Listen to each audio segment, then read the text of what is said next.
Ah ouais, Kakebeti. C'est qui a vie du public et bandit.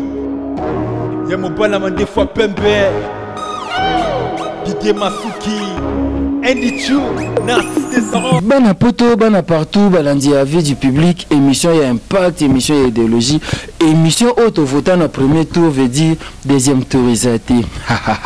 Émission au bolingaka, avis du public, émission le loza goût et lengi parce que nous avons un bel artiste moko bourré de talent, mais aza mutuma ba casquette et belé. Azan ba casquette et billet le loto c'est basé na casquette ne qui artiste na qui a Moussel Nanzambe nazo yamba l'homme de la foi le pasteur de la foi Jean-Paul Maeta. Bonjour. Bonjour papa Rabi. Président il y a groupe Les Bons Samaritains et président il y a église pardon et représentant légal il y a centre évangélique de la foi en Christ. Bon la président le bande konyoso merci Pembote de bazo kazo talabiso partout bazala. Comme on représentant légal les amounés makasi mingi dans l'assemblée de Dieu représentant légal azapenda notre grande personnalité donc biso tout ça jusqu'à là nous va responsable de l'église donc responsable et à centre évangélique de la foi en Christ. Et bien voilà et le mona motonanjambe le mona artiste na psio lelo notamment boké ndengalinga ba bengai to beta mama solo belé to beta masolo ba réalité ya ba l'église de réveil les lois na RDC tokobeta lisolo ya art dramatique o izoki na kufa tokobeta mama solo belé ndenge zala kaka parce que la fois n'engai tobeta non lisolo moko sur les rapports sexuels et quel est l'impact ou bien les effets sur du rapport sexuel hors les mariages topé avant le mariage. Oui c'est bien les locaux peut-être trouble un peu à te belé rapport sexuel avant le mariage. Vous savez, nous 500 autres avant mariage, à commettre péché. Ça c'est vrai. Au moment Bible Zoroba aussi longtemps qu'héritier, azaki mwana muke azo a différents ten esclaves. Donc ça dit quand nous vivre dans le péché, aza différents ten esclaves. Donc, au côté des gens l'esclavagisme a péché, tu trouves que le péché est normal. Or que le péché est normal, tu as katabo moyamutu. Nous avons sali Adana Ève, à placer dans un jardin d'Éden. La domaine alibala alobi, il n'est pas bon que l'homme soit seul, je lui ferai une aide semblable à lui. À ça, il y a aide. Donc, pour aider. Alors, tant on va faire la katabo alibala, nous avons alobi 1 plus 1. Donc, ça dit alobi, le 2 deviendra qu'une seule chair. Quand est-ce que moi je suis comme un autre moko? Tant on va sangani na autobenga na partie intime si vous avez beaucoup de respect, tant on sexe kutani. Il y a moins de sala qui mutu ba comme mutu moko. Siko oizo sala malibanda ya libala. Nzamba zate. Alors conséquence c'est ça de mauvais esprits. Ils ont démiré na kati ba via batu parce que so bimina ndoki carrément comme ndoki. Obimina muyibi ozui esprit qui muyiba basi misu bayiba na banda kuna bala lelo ba ebite peut-être 500 autres na muyibi mo oya yebaité. Alors rapport que soit avant le mariage c'est un péché parce que ça image même par la révélation Christ étant en matin à croix et ça qui na lettre saint mutokota kuna sacrificateur yemoko et puis une fois par an. Donc mutunyo soko kotate. Donc c'est-à-dire mutokota na intérieur à moi si et ça comme bali oya yé officiellement. Donc ce qui mutu nous avons appelé ça au nom de Kotate, parce que sacrificateur a une seule fois par an. Alors Christ étant en Kati Moutema na croix, papa Rabbi Bible dit, les rideaux du temple se déchirant en 2 morceaux. Donc c'est-à-dire, tant ou déjà au petit dot, parce que le mariage d'abord c'est ça dot. Tant aussi c'est coutumier. Église a ressemblé la même à Tcholo bon ici non. Donc tout rapport sexuel avant le mariage, c'est un péché. Donc faut que zélana nous Yeso kata mutema rideau temple soki pasuki nous accès na lieu très saint. Donc soki rideau temple pasuki to kota lieu très saint OK luka liwa parce que c'est la mort donc c'est un péché. Donc bref non le bas rapport sexuel avant le mariage c'est un péché, il faut attendre à ce que Christ a rendre l'âme et rideau temple pasuki alors né au kota na lieu très saint autobenga ba nuit de noces tout et quand tu le fais et l'Éternel Dieu va la glorifier et le monde ba angelo. Ça c'est très bien, c'est la réponse du pasteur de la foi. Je pense que lorsqu'on parle avant le mariage ou hors le mariage, ils ont des mots, c'est ça, non? Si, avant le mariage ou hors le mariage, c'est ça, parce que l'ibala tombe à Sangani officiellement, na miso nzampe na miso bato. Et ça n'a pas te bien miso pas en d'accord l'ibala, mais va vivre dans les kobo. Au moni, la Bible nous dit il y a rien de nouveau sous le soleil. Jacob a Kepaba la moisi a travaillé pendant 7 ans. Dans le Bango, il n'y a aucune entreprise na pays où ils ont organisé pour mouta bala face à la 7 ans. Moutako banda musala dans une anabali. Ton compagnie, ton bateau travaille dans Monique à Taïbime Sika. Bateau nous na Monique bamsou dans ba 5 mois 6 mois bala basi na bango. Pourquoi? Parce que bazaki paye bien. Donc pays oyoyo ils ont organisé balandila kama camion so ba smig ma muto ba salaire muto ils ont très bien ba avantage ils ont moutako ça la 7 ans pas bala. Mais la Bible dit Jacob il a travaillé pendant 7 ans pour abala Rachel. Mais toi bah pessier moi ça qui boya après 7 ans Isaac Rachel Isaac Léa. A comment dit ce qu'autant à zongi bah il se fait travailler sur 7 ans selon la loi et à quoi qu'on doit les quitter pendant qu'il y a une abalité. Alors à travailler encore 7 ans. Donc ça dit pour offrir moi si nandaku il faut oyer bah qu'ils ont bah parents oyoyo bah foutre la classe même si attend mingité. Mais mon commissaire Belaka, bamimaka na hôpital bapara bakata pongi, mon commissaire azaki na moi bamakamu belé basomaka couche bafuta maternité tout ça et quand maintenant un homme aux mois Simon katanda bofandi na ye. Ou bien au mariage na miso abatu mais na miso nzambe za mariage té parce que honorer la parole de Dieu té. Bible le dit dans Mukana, Hébreux chapitre 13, verset 4, que le mariage soit honoré de tous. Alors, le mariage, vous allez honorer, ils ont mariage aux parents, vivre symbole. Donc, à Tabalobi, au bas la mois, na biso, na $10, na sa qui m'aura mongwa. Ils ont d'autres. Des familles. Les lois à sous beauté. Au moins, c'est un groupe électrogène, na mituka. Il y a le ordinateur, i5, va se passer. Ah, papa. Donc, en fait, on a un exemple dans le sens que mariage est à côté, bon, souvent c'est un bloc belé non, aux familles lobby pour la moine sur salian, il y a des adultes, il y a des articles oyo, bah c'est alors tout mariage oyo, mon tazo fana moi sinanda a pesa mbongo alibalate, ils ont mariage, alors bah toi vivre dans la fornication, bah vivre dans la péché, ok c'est pas bien, bah toi quoi fana kata lisumuté, mon nom comme David Azoloba, ma mère m'a considéré dans l'iniquité et je suis né dans le péché. Donc mon abotami na se ya libala o inyo oyo yo bapesi lango ba dotité ezala penza lipambolité ezala lipambolité. Donc bref no loba tout rapport sexuel s'il vous plaît ou ezo salama libanda ya libala to avant libala eza lisumu. Donc tout le penza tout ça là before même bando bazana basi na ndako ba sur la même na ba famille pour ne pas que ba continuer à vivre dans le péché.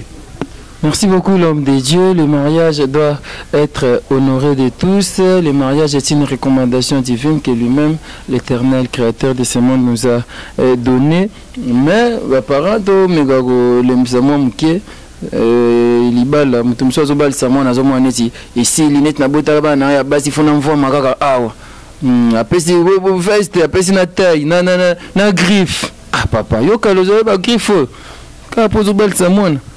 C'est bon, nous n'aimons pas pasteur de la foi. Tu as bon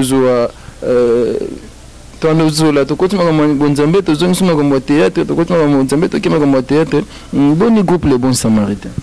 Groupe Les Bons Samaritains, ça va. Dans le groupe, nous avons un tournage. Il y a la télévision, autre en antenne. Donc, les gens jouent à tournage. Dès que aussi, ça n'a bino, du coup, on a continué à tournage. Évangéliser à travers les théâtres, ils ont premier objectif Nabino et cependant à part qu'on évangéliser nous sommes comme ça au salle en théâtre pour que ou atteindre les sous publics makasi pour que ça sous et là on un peu de l'ordinaire. C'est toujours l'évangélisation papa Rabi. Il y a rien qui peut remplacer l'évangélisation dans le cadre il y a ministère nanga. Je suis un évangéliste des ministères.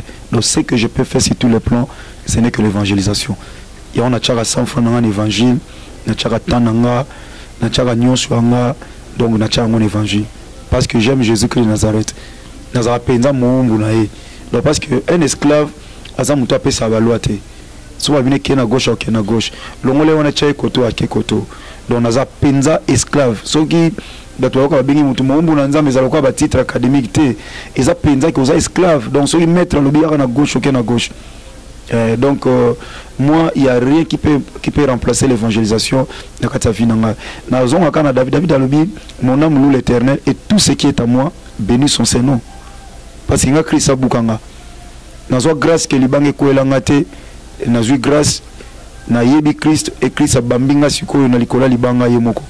Parce que nazo ba on église mikolo na bi kozela te libange koelo po kufa mais ko eliko libanga. Parce que ko eliko libanga au Bukana, mais sur le banc école au Koufa.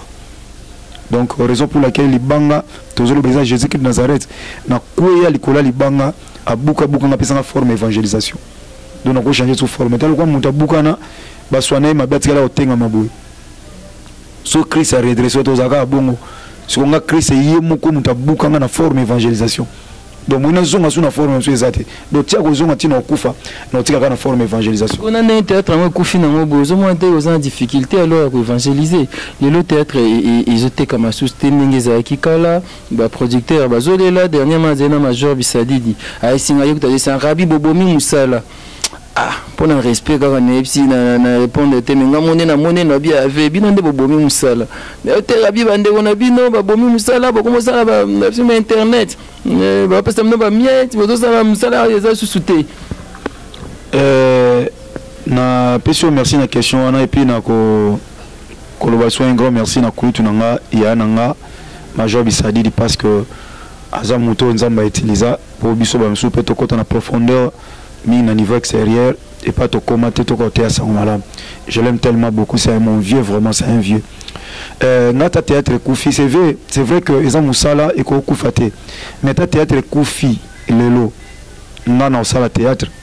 Parce que les gens ont besoin de l'évangile. Pour moi, le théâtre. Tu ne vas pas gagner. Non, non, non, écoutez, dans le vélo, mon courou, tu n'as pas major bisadi la yebi.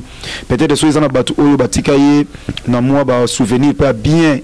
Na théâtre na cause la paix peut-être les 3 premiers c'est mon grand frère je l'aime bien na zongaga koloba que aloba na ngai mukoma bi obanine nzonzi isikota to sala tribunal et na mona pe makambo sala donc en général remercier bande ko nyos tout ba papa Remi Kilola ba Guy Pablito ba papa JC à groupe Salongo et belé donc musuna ko tant ko tele musuna ko ki mame de ko nyonso na joie na ba théâtre na ye producteur nyonso nzamba kantabino na nyalo beloko po ngolo par rapport à question na yo na tourna ba film mususu et pas major bisadidi mon grand frère na tourner mais il faut les cas aux ambon mais na comprendre que n'est qu'à via le bien ba théâtre comme na difficulté tant mususu difficulté ya foot acteur mais faut répondre quand on a besoin il y a ba téléspectateur to ba client na ye ko ba sombara théâtre les amis alors et comme il a tourné pendant théâtre mais on sentit que vieux pendant dans faillite azana mbongo te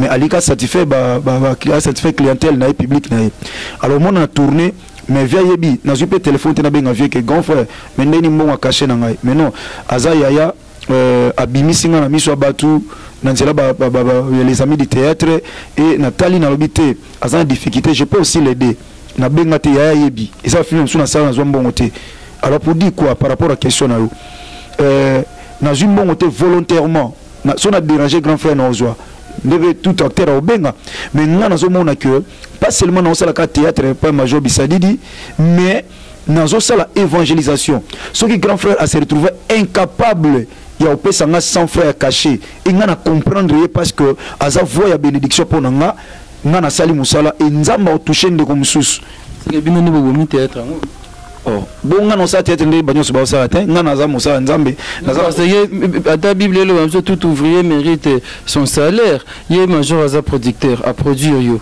allez et comme sur le cas lobby major bisaidi so azola na biso combien de films afuta ote te o wana sko ko moluka makamu suzu nga wana tu parce que yo ça trop compliqué alobi na ngate le cas lobby na fait comprendre yo donc azopesa batu nyonso mbongo na bango makambo bongo yo oza mta munene oza en tant que pasteur lava na ndimite ke lava akotika bongo to une semaine il faut que nazo mbongo na yeza droit na ye asali musala na ye pourquoi yo salaire na yo mutoki na yo caché na yo otika major bisadidi to mona makambo ndé muto so mona makambo ndé musazo mona te parce que c'est biblique. Bible lobby maudit selon qui fait travailler son prochain sans lui donner son salaire. C'est écrit dans la Bible. On ne peut jamais travailler. Que major bisadi des abénité. Dans le lobby, on a tourné film. On a pris cet exemple un peu typique, un exemple terre à terre. Par rapport, il y a question à you que théâtre c'est que théâtre. Il en a que moi je fais le théâtre en qualité, il y a un évangéliste. Donc pour qu'un seul objectif, évangéliser. Au moni, alors on a vu un exemple la major bisadi était à boire au pesa ngambongote. Et puis ceux qui sont battus au major bisadi on pesa mon respect sur la tournée et ça qui ngai.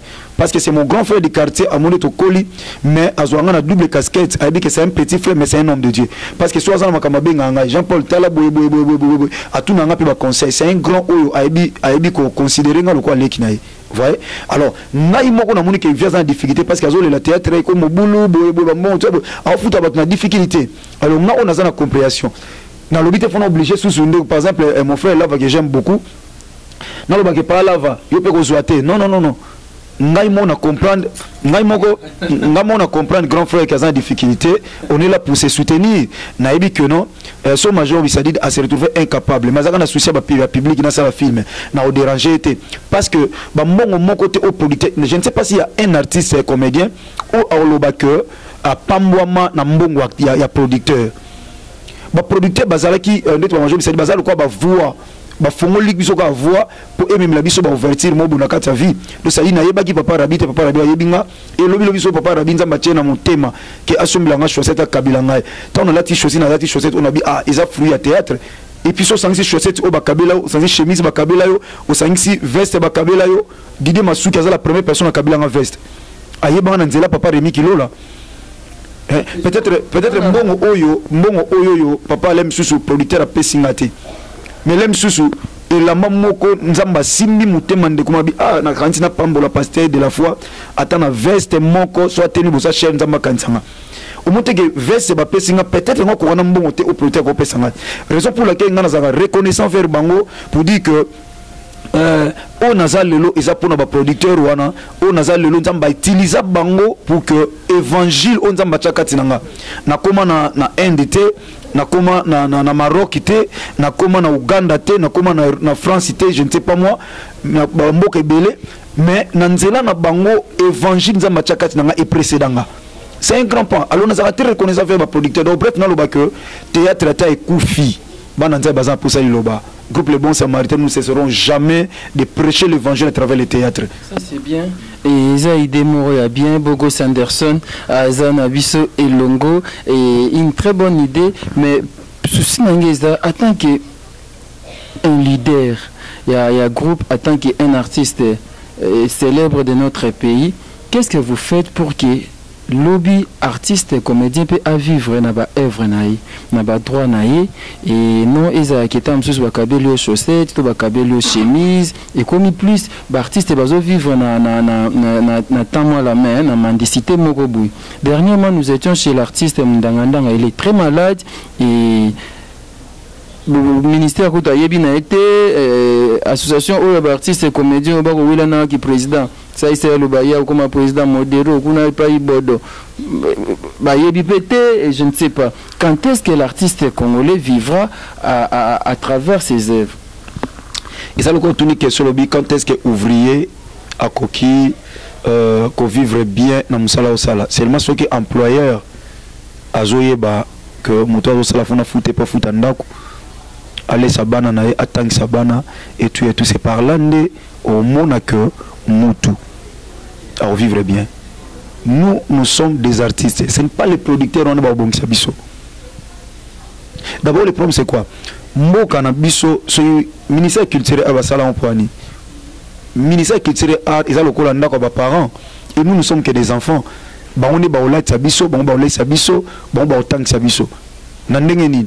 Donc ça dit bâtir bah garde fou bah moyen où permettre un artiste à vivre bien qu'on protéger bah œuvre tout tel lelo non bah mon clair bah film nigérian bah film wana et aussi la succès lelo tout le monde a bah Hollywood wana tout tel on a bah TV tout mais sur tali au monde à l'époque groupe Salongo différence il y a bah œuvre wana lelo mais tala biso lelo ba condition de tourner là ka nous tous en tournage donc bandi lelo faut aussi ça lelo pour monter après 2 jours faut ba l'équipe ça va difficile malamoko ça ne prend pas du temps au cause musala tout ça d'une manière sérieuse exacté donc on sera comme mbangu avec une seule caméra mais regarde ces amis là tourne avec combien de caméras est-ce que nous avons un groupe où ils ont représenté Congo lelo à part le groupe salon de lelo est-ce que parce que théâtre comme est-ce qu'il y a un groupe na Congo au ministère qui tire à la bique non na domaine à théâtre donc léopard à théâtre soit disant léopard à théâtre ça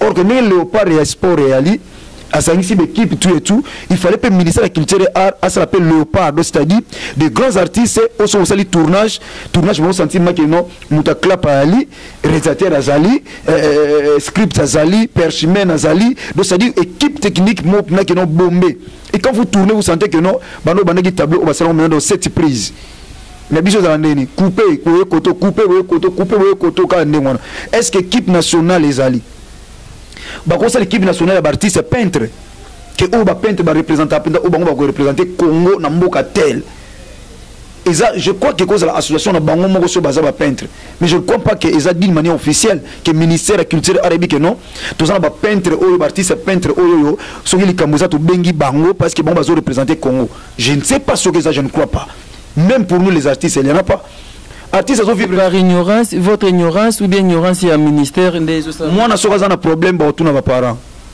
yo quand ministère qui tient à tous les artistes on vous oblige ba bengi ba président masumu ba bengi ba mikolo ba papa Kouedi babi tous les artistes oyo ba yebani na ministère est-ce que d'abord les artistes sont connus na niveau ministère qui tire art ils ont muso za na kombo munene même pas na carte d'artiste azaka na oyo basala na groupe na bango na imprimerie bakendaka na nino na cyber basali bateko ya bango est-ce que officiel les ali que mutaza pendant l'étranger ba bengi dans ministère de la culture et art babi est-ce que toyebi bokoye ba artiste moko bo tel rien ministère de la culture à la concerne même ba atelier pour des artistes comédiens pour des artistes peintres pour des artistes sculpteurs osomona papa premier zaman eza que artistes vont vivre en mendicité mais force artiste ezaka que ces derniers temps comme tu as un problème ministère de la culture et art maman na biso papa na biso azozwa biso penzate en charge et comme quand ndeko moko alinga ko mwa mingi ata on a Congo to mona ngo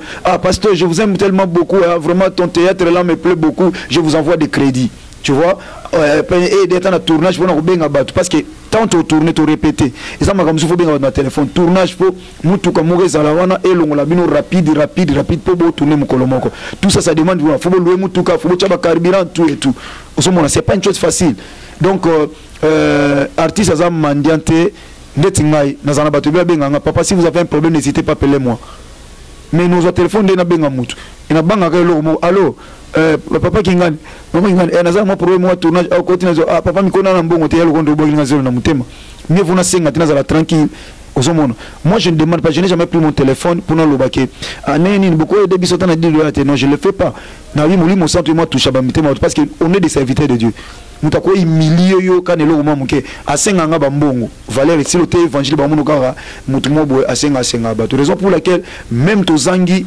demandez on vous donnera la bible lo bango non on est en anglais mususu parce que neto lo ba boy mutako ba make no lobi apamboli gloire à Dieu mais ko senga sikoyo na domaine oyo wana esa itokote kana zo tena téléphone nga boy non so na zangi ndeko soki mulimo santo asimbiye apambola biso il y aura pas de souci to zongo to yamba to pambola nzambe c'est bon pasteur de la foi mais tout les ebele ne ba été beaucoup sanderson na ogele so minute yango et tout na makambo église pasteur de la foi ça l'église ba to bazo ya ebele espace ko tezo zala te nazo mitundaka aba mvule bandi batu bako banda ko yanga na wapi omuna mabatu bayi batoni na avenue oyo bakumukatsa bakena avenue mususu kuna ne peut l'état soki pazo landela oto kipe note po osaka théâtre ni église na yo soki kaka danse bandi pasteur de la foi ngana bi pasteur neti aza artiste asali bato église neti ya wenge zenga luketu ni église na yo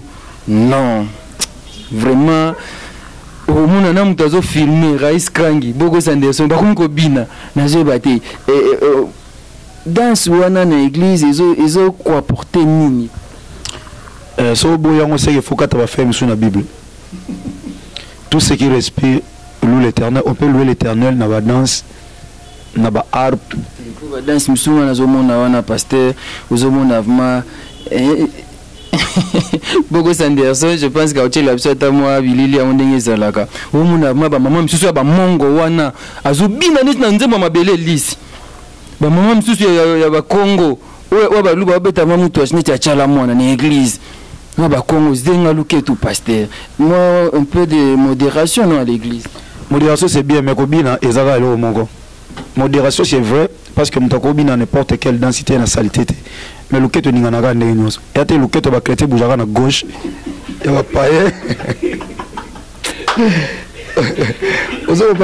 voilà je te dis ce qui est vrai tout c'est quand même on parle de choses sérieuses n'est pas dit dans maloba le keto ba chrétien na déviation quoi côté gauche dans tous les cas sur l'église bo tchaka bo bino tchaka bo non donc ça dit c'est-à-dire le keto nyonso et ninganaka ndenge ozo komandango maboko nyonso sala mouvement ndenge oyo parce que mon église ozo kenango tokobi na n'importe quoi parce que na délivrance na louange to parla mingi na ba ndeko kosi comme susu le quoi baza bano basala nzambe nzambe tous ensemble mon kosi to so na évangile kosi je crois to na évangile Dieu merci to solo là na bisi bango to ça partage to so tolobi na moment ya louange on remarque même l'église na lobango participer à tous les mouvements dans l'église parce que tu ne sais pas na moment ni nzamba ko visiter mutakoya une église abiki te tomba hauteur abiki te na moment prière ma biki na moment louange parce que Paul na Silas babima na prison ils avaient na priorité ils avaient na louange bazo kumi sanzam prison fongwa babima donc tant mutazo bina conscience na eyebise que nazo bina daso na mona place mo côté nazobina ndenge nanga tous na frère na son église évangile la dit longakyo soko bina aussi comment ko sa aventure mais e ndenge na binilaka donc pour na ye akumisa nzambe bongo mais yo ko tika mobino ko moseka po ndeta sa aventure mais azo sa aventurité biso na CFC les églises on na lobaka liboso na eto se fasaka liboso nzambe riche azate pauvre azate liboso nzambe to abana s'il faut ko bina to mona ko to rola na se ba to bile ba bina Michael a problème moi na Saoul moi ça David alors bitala roi zo bina na sebo lokola mo konzité nzamba tika stérile vine mobimba ti soit la Bible lekila y abotate parce que zozo ndeti louange nzambe ma sang joli nzambe a ignorant donc biso na chef c'est tobinaka parce que Dieu siège au milieu de louanges et des adorations de son peuple. Lorsqu'il y a l'adoration nzamba tinda Gabriel te atinda Michael te il descend lui-même. Et on me dit que Satan a dit que mikolo yo toribla makambo ya tranquille posé likamna mutute. Donc le temps on a présence nzambe posé. Sona bina mto pekisanga azate. Bref, ko bini nzambe za lisumute nina bene bandeli awa soto salaire ba chrétien zala au telemi danse au ko bina to ah sona chepe boye yana miziki mo mukili bachaki boye. So pela ya kofi. So na chepe wa chaibo oyo ko susu ndeko na ngai nzama pambole mingi na kanya kantsela mo mingi papa Frank Mulaja seri bazana ba papa lem nzama kantsela papa lem tabazana papa lem mo tolbi ba beta concert moko ba bini ba tuni poni bina na dans l'éternel bo bina ate papa Frank abi to mo banga bina parce que mo ko suto beta concert biso no to chauffer na papa le to bina bota to si biso bondo bina likofe ngombe albana mkolo wana donc bakoma obanga kobina et pour moi zubina na ba chauffer na ba tshanga bango nyoso boy mo ka mutabandeka munike muninga otshanga bie pa bandi to ba sisa bi papa bobina biloko wana teli kofa ngombe somo non siko bakoma obanga kobina soto ndi biloko wana toya oye na église okanyi maboko obandika gauche droite bozo bouger ka c'est pas parce que sona bouger le bobo ekokana na okese mo songolo pe nzambe pa osepelate donc mutu na mutu conscience no yebisa yo ozo bina pona nani et ça sort de ton cœur cet amour-là. Et bon, pasteur, la foi, je pense que les millionnaires Pépé qui a la Azolanda Bisso, Didier Masuki Mbale Mande Fapembe Azolanda Bisso, maman d'être de la foi à Lingakaboyi. Et ça, quand même, moi, bah bien. On a bien collé ça, là, moi, bah bien. Et bien, voilà, tout ce qu'on a pasteur de la foi, Tobeta Lissolo Nabisso, et pasteur de la foi. Vraiment, il est impressionné dans l'église, bah jeune basé belé. Moi, bah jeune garçon, bah jeune fille, bah jouer l'église, bah se comporter peu bien. À part quand moi bah danse mais ça va. Et tout bétalement les solos il y a HPD, achat parcelle pour Dieu. Oui, papa Rabi, je crois que l'église est banda, toi déjà dans 10 mois. Naya Kosala extension Anna, sous l'ordre de mon père spirituel que j'aime bien, le révérend Dokuta Miguel Yessi. Je répète, un papa qui est digne d'être mon père spirituel. Nous avons été reconnaissants. Nandima Kazala sous Penzaka na Mouli Mwanzambe parce que Nandima Tena Bomotoro Tikangana Kende Kosala extension. Ndena Okanzam. Parce que papa est bien force. Maintenant, on a Ebisaya Ndimi. Ndena Kumisa Inzam. Naolima que non, c'est un homme de Dieu. Il a prié pour moi. Également, papa, maman pas Sambeli pour maman Bettine. Nzama Pambola Bino, papa Dokuta Miguel Yessi, mon père spirituel. Tant que à l'église, et né dans mon papa Louyeye à Zanangola, à Lobi, à Wanzamba Tindio, il faut Zanambongo. Soit Zanambongo, te au conseil l'église. N'a pas ça raison. Nzamba Loba Nanga, na Tindio, que c'est un bateau ambo. Le loba tu belé, ma bête ma bakou l'église parce que va solana basala nzam, basala nzam bazoma solana ma bête on a bacher. Et ça na bateau le loba pengwa parce que pasteur a bête li bakou. Et ça na bateau ba pengwa le loba parce que a remarqué l'église basenga ka mbongo. Ozomona bamso abeta libaku parce que les offrandes eza non normal, c'est biblique, mais musu peut-être à comprendre ngope mabe musu pe musala nzambe memango pe mabe ozomona parce que aujourd'hui on a même comme musu pe ça on a offrande musu n'habite so biso moto osala on toto ozomona par rapport à la Bible ozomona on offrande des comme mo tellement la Bible comme on a été okoma ma non passer par exemple bouteille na abi on peut offrande d'achat de bouteilles, offrande d'achat de bouteilles, on a fait comme on a booking, bon on a habité donc malgré cela. Mais nzamba sungai que tant wa benganga aloba na tino to esengambo papa rabi kosala kokena culte na salle de fête que je salue aussi ba responsable à salle de fête papa et maman papa ti na ça très reconnaissant na papa et maman papa ti na maman Joséphine kosala d'abord prière na la salle de fête ça va beaucoup coûter mais nzamba simba mitema na bango bana nzambe ba colossal to solo là d'une manière favorable donc pour que tout ça l'ensemble en comprenant que ils ont un lieu commercial na longena nouana que ça la nyonso de ça parce que tant où église en ce pays na kende ba pesanga même pas qui tente et quand je suis arrivé dans Tobani ndengwana jusqu'aujourd'hui dis-moi je n'ai jamais fait l'appel de fonds non on bengate mais c'est biblique parce que l'église c'est une association, c'est l'asbel et vivant dans ma contribution mais je n'ai jamais demandé l'argent on peut en $10 non on peut en $50 non on peut en bon to foot à boy to zone sa boy permanence kuna to foot ango bureau to foot à gagnon so wana ba mbongo nyonso na so réaliser ozomona salle na biso to za wana pesa ngapi ba traiter ma belé faut so ba produit ba bloc belé pour la toilette ils a salle so photo embellir parce que ils ont loko ils ont salle nzambe le photo embellir ils ont na biso. Bref, pour la première fois, on a 5 ans en église. Le Seigneur m'a dit, va demander l'argent. Parce qu'il y a un livre, un livre en Exode. Moïse, dans le colo, il y a un ngomba Sinaï. Nous avons fait pendant 40 jours, 40 nuits. Alors, il a tabernacle. Il a donné la forme, la dimension, la couleur, le tapis, tout. Après, et enfin, tu demanderas l'offrande pour moi à mon peuple. Et c'est là qu'il a dit, donc nous avons posé le pain, nous avons posé le peuple. La raison pour laquelle nous avons HPD, par la révélation, HPD, c'est qui veut dire achat parcelle pour Dieu, HPD. Donc ils ont inspiration, nous avons inspiration dans ma tchakinga, HPD, achat parcelle pour Dieu. Et on trouve que moi, nous avons à contribuer. Moi-même, j'étais le premier. Moi-même, j'étais le premier. D'une manière, il y a que simba mouté manzam. Et d'une manière concurrentielle. Concurrentielle pourquoi? Parce qu'il y a ce qu'on appelle concurrence loyale et déloyale. Mais l'église locale est imbangiste. Et tongama parce que c'est ce qu'on appelle de concurrence loyale. Basalango par Batintan. Donc on a 1000, on a 2000, on a ils ont ça la c'est que Moussala nous a mis en force. Et au moins les anglophones sont comme ça. Dans cette église là, même les enfants qui me suivent maintenant, les anglophones, le domaine à soutenir Moussala Nanzambi. Donc HPD, c'est l'achat parcelle pour Dieu.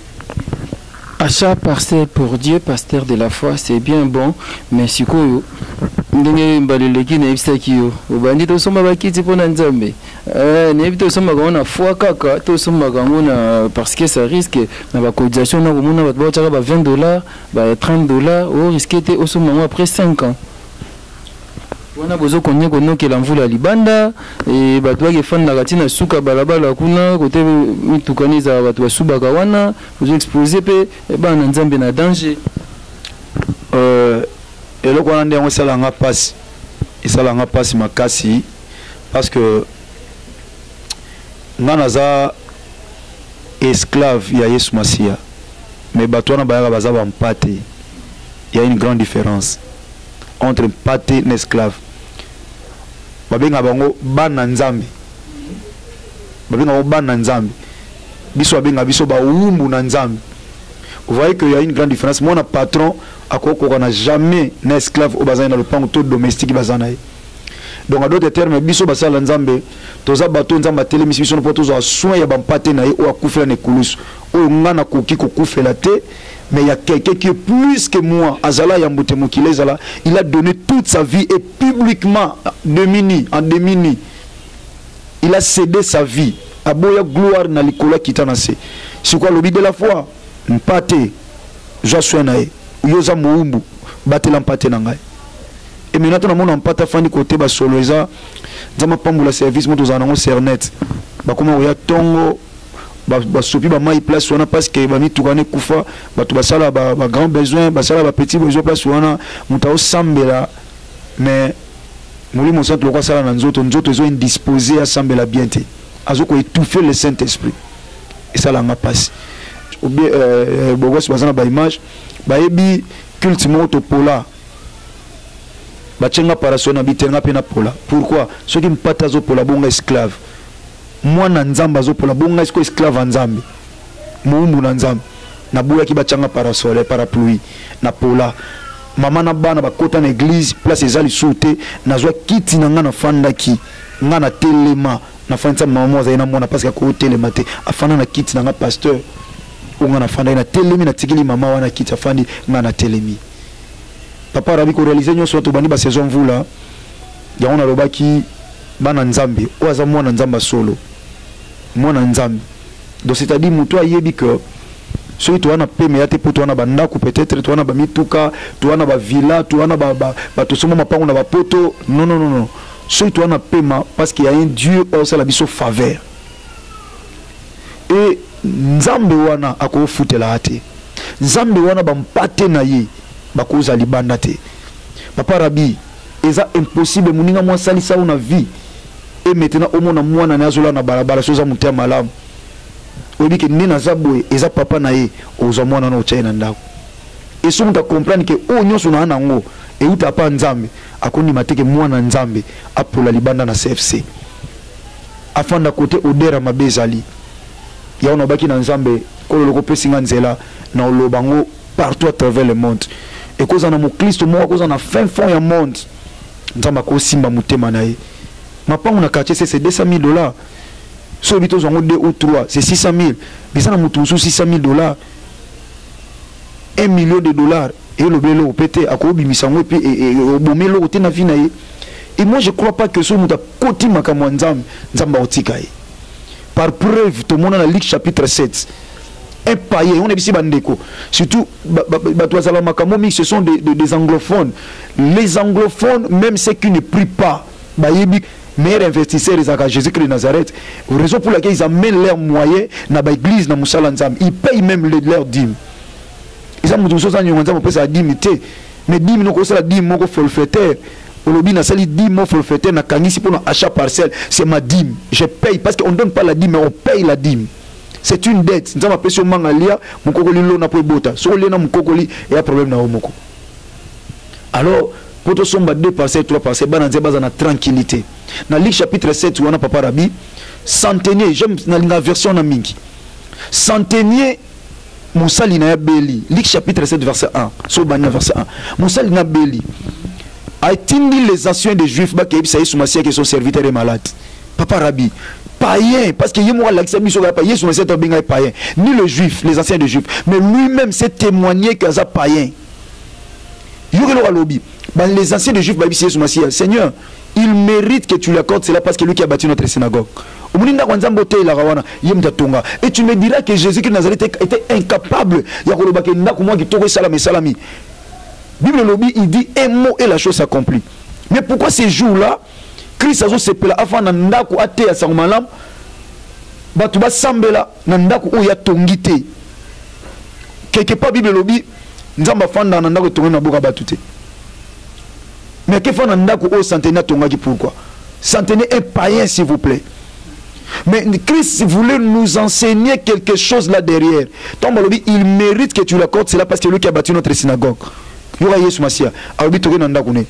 Or les gens ba santu bazala ki ona ba Hollande Christ les chrétiens au pina ba banga nzambe mais Christ akena ndako na bango te ba zepe na posa Christ abeta tatu a kepete ya ona bisa mutu moko Christ akokota na ndako na onde ya ndako azache malgré mabe na yo mais bolamu musa lo sombeli nzambe ndako nzambe lobi te na otika bitumba mwana ote ataza mupaka na sombela nga ndako na kobunda pona ye osomona Bible lobi abisi bato bi tokei na ndako na ye ayoki sango Yesu azoya alobi nini koyate pas l'excès za païen koyate naza mukonzi na lobana soda o yaka o kenda kei mais naza dinete o yana ndako na dona kokite chutu ya païen naza muto masumu na ndima ke yo za nkolo pe mobikisi na ndima ke so na tshembongo na musala na yo na komona gloire nzam na ndima ke soki na sombe loko pono na tongelo ndako nzambe na ozwa déception te.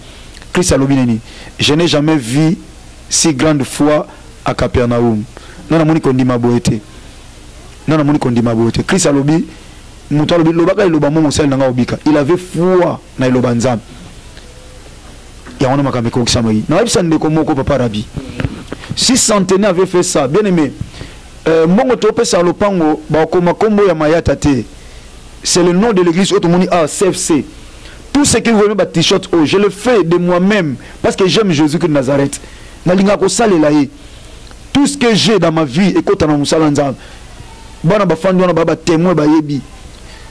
Même si tu as l'évangile, que le paix que le Seigneur me donne, parce que j'aime Dieu. Ton dimé le Seigneur est sauveur. Kasi biso le tolukaka Yesu Masia le Seigneur, mais tolukaka le sauveur te.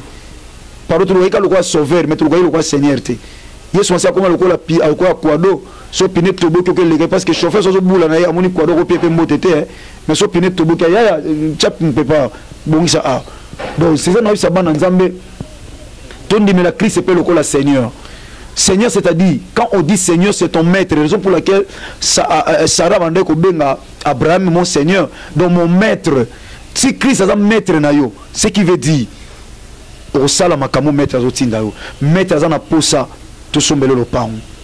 Nzamba foutela, tenga de la fona foutela, ndena foutela, mais nzamba ko foutela te.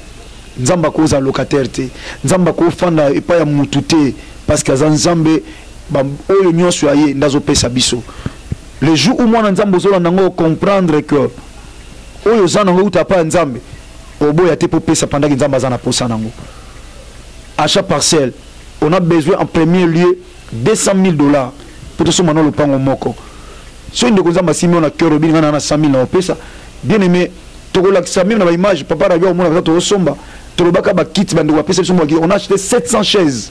700 chaises en plastique. Des ali. Instrument doit passer à la Kisakango. Bien que Koka tenga tilo na zana nyongo kuna ya Nigeria wana. Na des fois ba instrument bleu mususu kuna photo foot en bon. Tilo le to foot fona foot en bon. Parce que j'aime ces dieux là. Donc auto sengaka to sala kango ngana ko lia mbongo te ya musala ya nzambe parce que de père bola muna sala nzambe kufa. C'est bon pasteur la foi. To sombela nzambe lopango ekozali pamboli pona biso ekozali pamboli pona bino ba ibuzolanda biso partout zali okobenga ta ba numéro za fichier to benga numéro ya pasteur de la foi peu importe heure peu importe moyen oyo zanango l'essentiel les a contribuer à evanzambe isa li pamboli pona yo je pense que élément c'est pas ici banzambe Hollande biso les millionnaires Pepe qui est là il s'appelle ici Didier Masuki Mbanda Mande Fapembe il s'appelle ici Linda Stone Nadine Bolingo Angèle Kinkela bino ba Hollande biso les pasteurs Blanchard Logos les pasteurs Blanchard Logos et pasteur il a foi Natangaki Bible na Jean 2:16 Et Jésus Zopexabatabine ne faites pas de la maison de mon père une maison de trafic. Et ces derniers temps, on a réalisé, c'est un trafic et belé, c'est comme si ils ont foutu un peu moins bien. Monsieur Soubaro Tekaka Maï, Monsieur Soubaro Tekaka Mafuta, huile, Monsieur Soubaro Mouchoir, et le col avait au moins posé Tekaka badge. Je ne sais pas. Merci. Biso Tekaka badge, Biso na CFC, dans la communauté monnaie, KDC, c'est une grande communauté.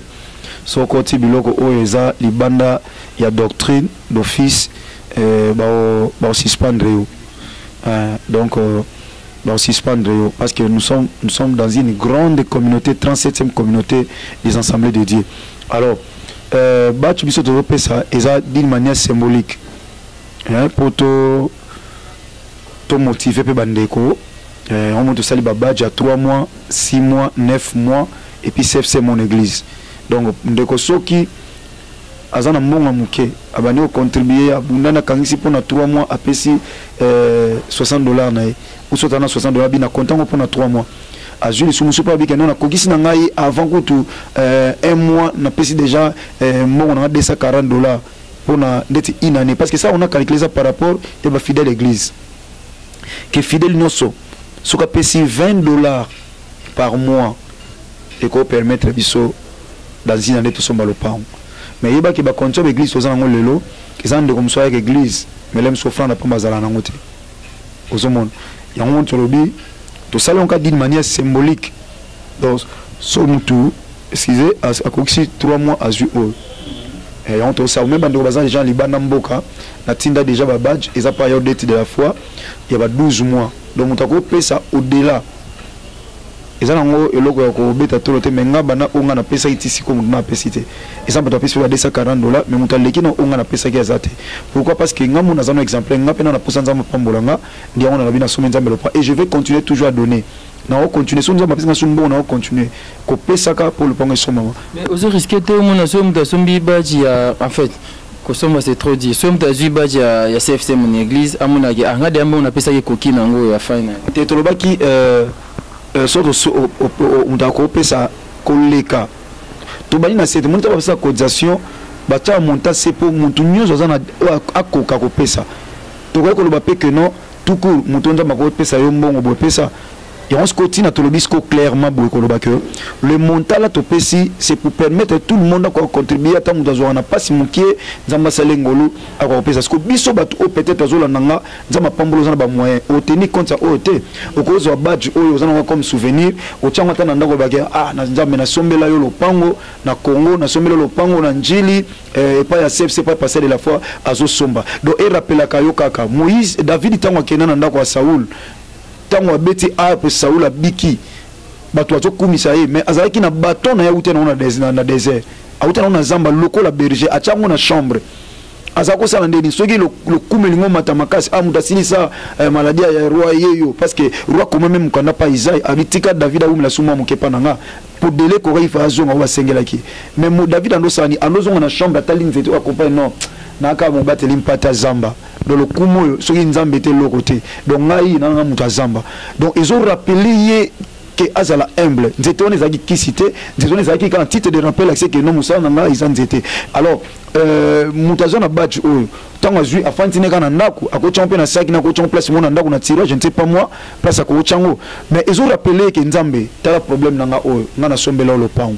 na bimisa mbongo nanga ya passe na tinda na Congo na bimisa mbongo nanga passe na pesa pour sombela lo pango na pesa monta tel ou rappeler nzambe pour nzambe rappeler raison pour laquelle les disciples les anciens des juifs ont rappelé Christ en disant c'est lui qui a bâti notre synagogue yemda tungela bisondako autant ouais ça neti ke baba jango komi susuke soki mutu abeli achango na mutu achango na libumu e komi neti komi bimsa komi mo blomo mystique te eloko big ça ezate biso lo bango mafuta te mai te singa te nzete te eloko te que personne ne vous trompe bien aimé dans le Seigneur ezaka na kombo pesa mila biso potobi ka Bible lobi c'est le nom puissant de Jésus-Christ de Nazareth mais domaine à foi est un domaine très complexe est très compliqué domaine en foi muli mulimo santu bachaki na kata ya kazi mobo ete bokanga awa buja na ba limite uchele mulimo santu ba pese forme mai so zo couler na ba limite te mai so ndo couler awa lopango tondi na mai et débordé et on va passer image à maille balobaza symbole pe à maille alors molimo santo ko yebisa mutu bala nanga trebe bande bazula nanga ko tsa ko ndima ne côté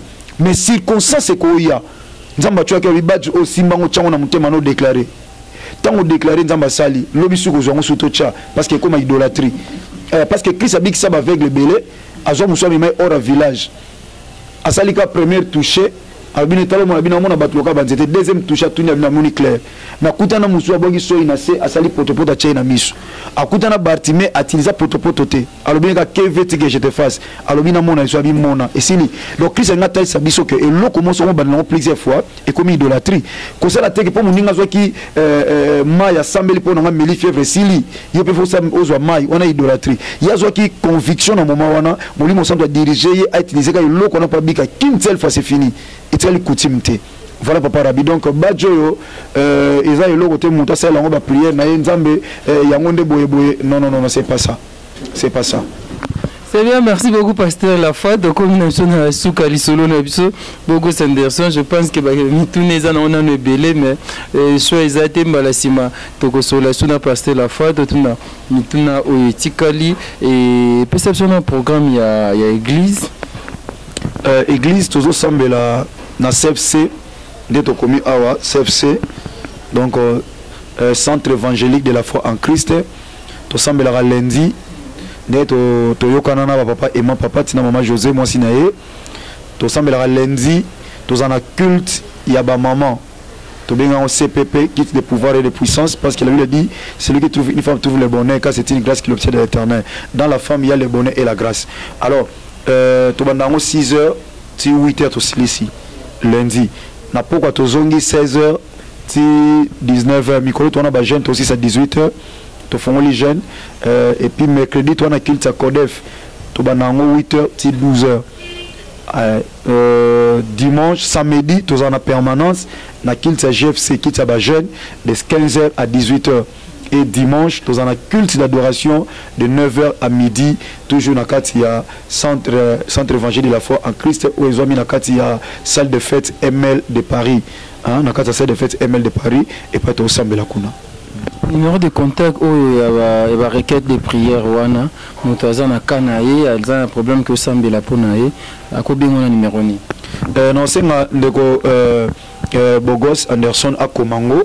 Parce que c'est un numéro oyo na tchango kaka juste pour na bandeko nyonso lingo osomba osombela nzambe lopango donc au bengi na numéro wana s'il vous plaît ou bien au sali SMS na réseaux sociaux au komika papa je vais acheter la parcelle pour mon Dieu pour na HPD donc au komi na numéro wana papa Anderson na tche wana au komi wana numéro wana et on permettre biso to ko contact na yo. Je peux même vous rappeler même si on a une prière na manote na za retraite na za place boye soko zwinga te bien aimé n'hésitez pas écrivez tout simplement par ces numéros et bandeko balipi basala ngo na banque batina ngombala moko na transfert numéro bancaire compte bancaire numéro nango zawana za na compte association de la foi en Christ bandeko ba ko koma olingo komela association au commis de la foi en Christ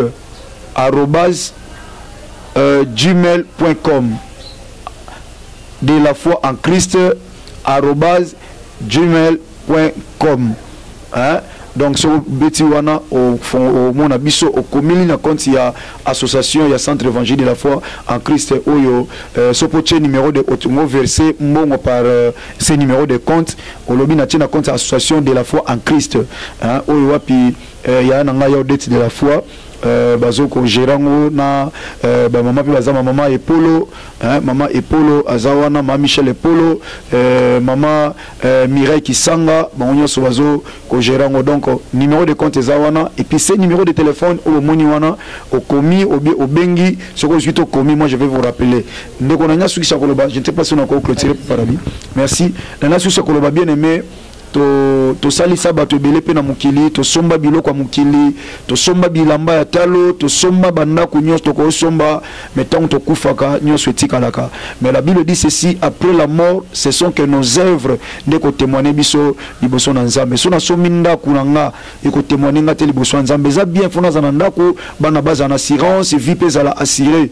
Oui, mais bien aimé dans le Seigneur, après la mort il y a un jugement qui nous attend. Pendant que tu se préparer pour le siècle présent, tu se préparer pour le siècle à venir. Na sombinda kunangai, gloire à Dieu parce que fona za la tranquille, na sombra penza mendako. Pour ndaku nangai, bola munanga bilamba nangai et que témoigner ngati après la mort parce que ça va bien privé nangai. Mais ce que je fais pour Dieu, ce sont des œuvres qui vont me témoigner après ma mort, lorsqu'il aura la résurrection et le jugement et nzamba bomoy au kansanga na misala tata na sombela yondako. Bien-aimé dans le Seigneur, tout ce que vous voulez avoir, n'hésitez pas, bien aimé, contribuez. Nous voulons que avant aussi ça 2018, soyez sur ma mission d'élité. Même la 4 2018, tout sommes le pan.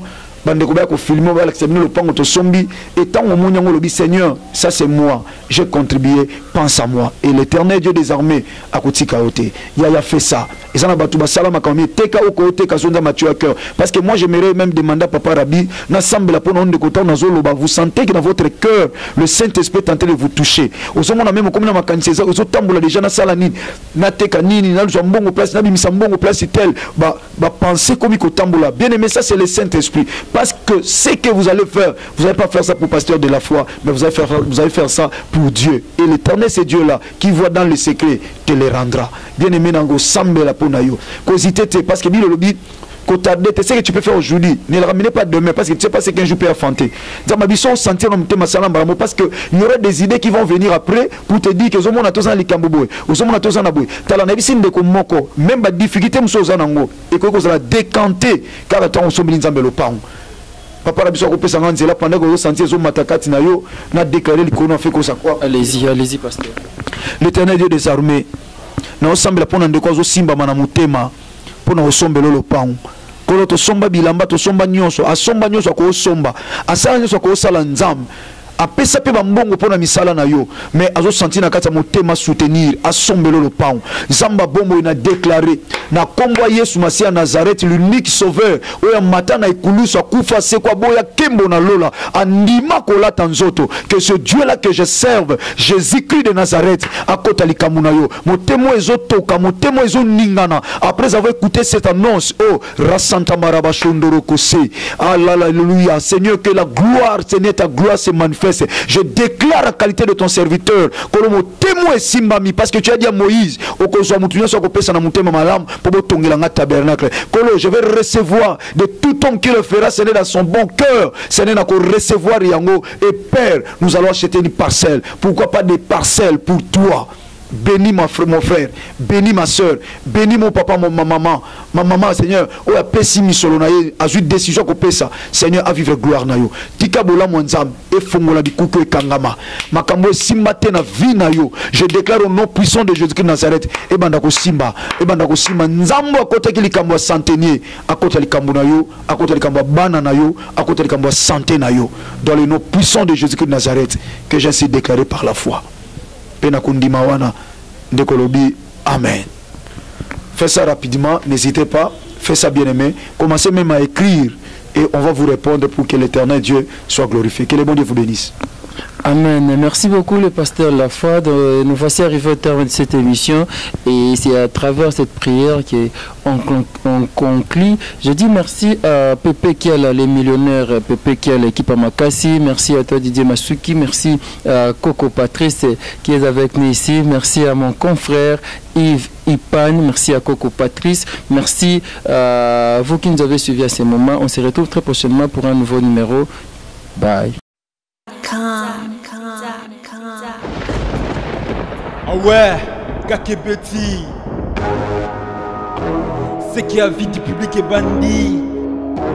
Y'a mon bon des fois Pembe. Didier Masuki. Andy Chou, Narcisse